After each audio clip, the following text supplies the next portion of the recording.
our research question. We are studying social class and education because we want to know how civil wars impact education in order to understand how being in a war affects educational expenditures so that we will learn more about the obstacles when it comes to the academic frame depending on the social situation of a country.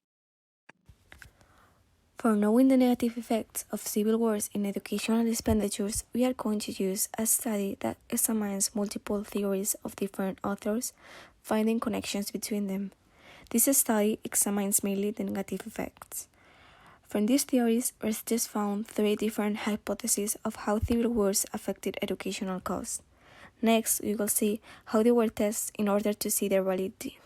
It's good to be noted that all the info we are going to use is data from the UNESCO, United Nations Educational, Scientific and Cultural Organization, and the CAO, Correlates of War, specifically of civil wars that took place from 1980 to 1997, so the Spanish Civil War is not included in this part of the presentation. Now, starting with the topic of our question, we will talk about how civil wars affect educational expenditures. To begin with, civil wars destroy the ability of a state to provide educational services, as governments confront direct and indirect costs. The direct ones are the military spending and the destruction of infrastructure, while the indirect ones are the loss of income due to the war, such as investing less in tourism. Indirect and direct costs destroy the education system, which reduces the educational expenditures and leads us to our first hypothesis. During periods of civil conflict, there is likely to be a decrease in education spending by the state. However, a state's investment in education after a civil war should also decline due to the loss of infrastructure and individuals, as funds are used to rebuild lost assets. So, until all damages of the war are fixed, the expenses continue to decrease. Not only that, but the study by Kang and Mirminik shows that there is often a decline in economy after a civil war, which will help limit the funds available for education, since most likely it will be invested in projects of economic development of other policies. What takes us to our second hypothesis. After a civil war, there is likely to be a decrease in education spending by the state. Another possible explanation for the decrease in educational spending is a variant of the guns for butter theory. But you might be wondering, what is the guns for butter theory? Well, guns for butter is a theory that argues that money spent on the military takes away resources from social programs. Over the past 2 decades, numerous researchers have examined the relationship between military and social expenditures, generally finding a negative relationship between the two. 2 expansions of the guns for butter theory are relevant for our argument. First, past research suggests that the negative effects of military expenditures on social spending will be exacerbated in poor countries.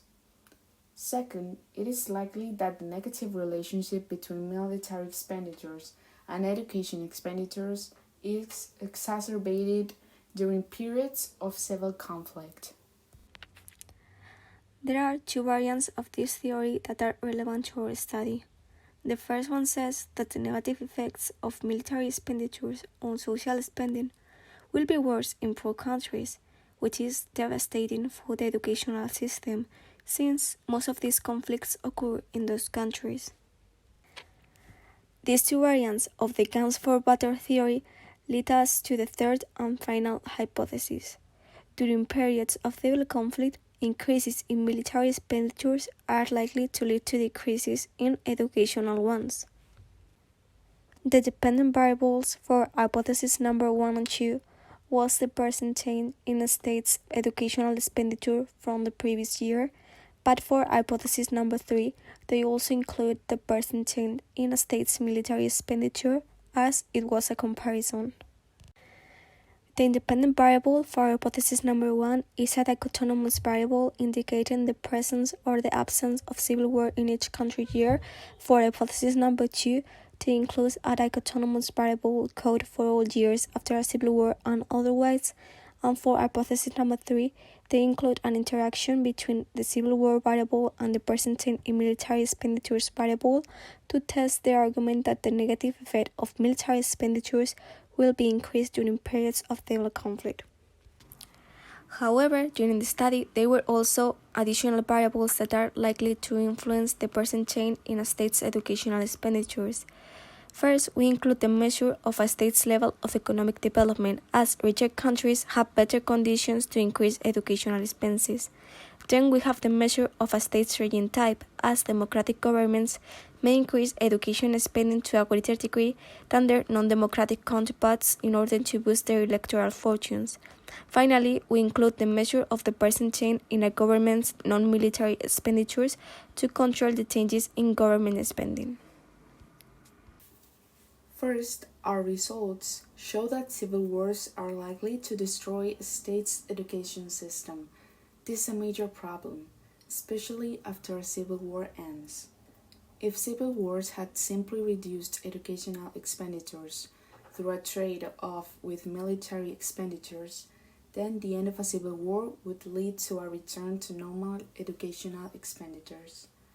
The physical destruction of schools and loss of educators it's not something that can be easily replaced over a civil war ends. Therefore, policymakers should focus reconstruction efforts on rebuilding a state's education system, as well as designing short-term plans to help re-enroll students. These findings also highlight the importance of preventing civil wars. Civil wars have adverse social impacts that are likely to last beyond the end of the fighting.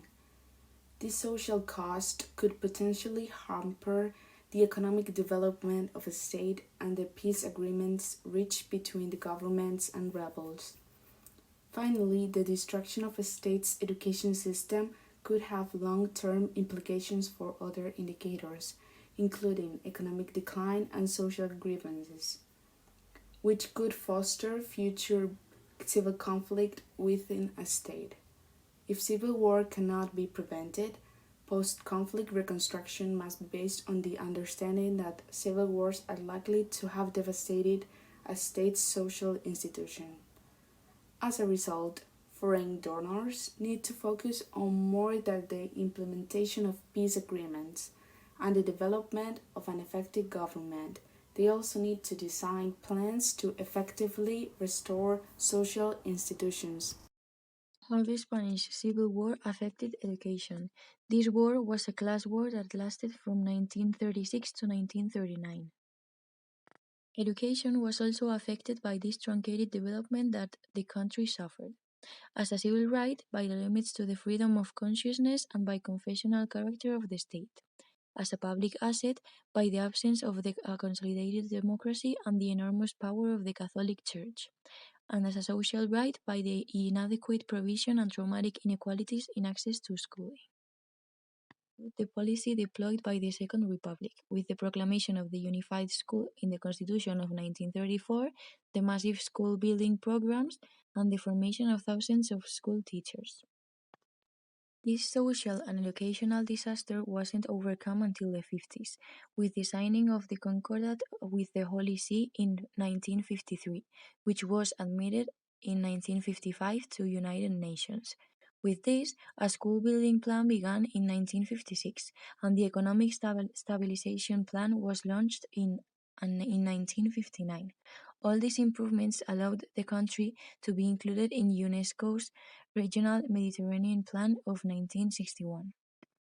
Schooling and participation in the educational system. During the 20th century, Spanish society has lived a double process of expansion and lengthening of school.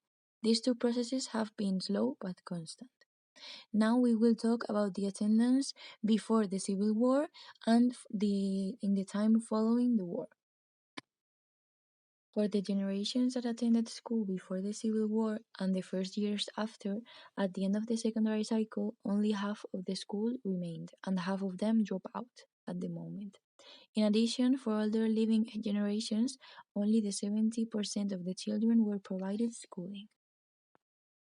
The period immediately following the war came with a growth of total schooling, with 80.1% of the children attended school.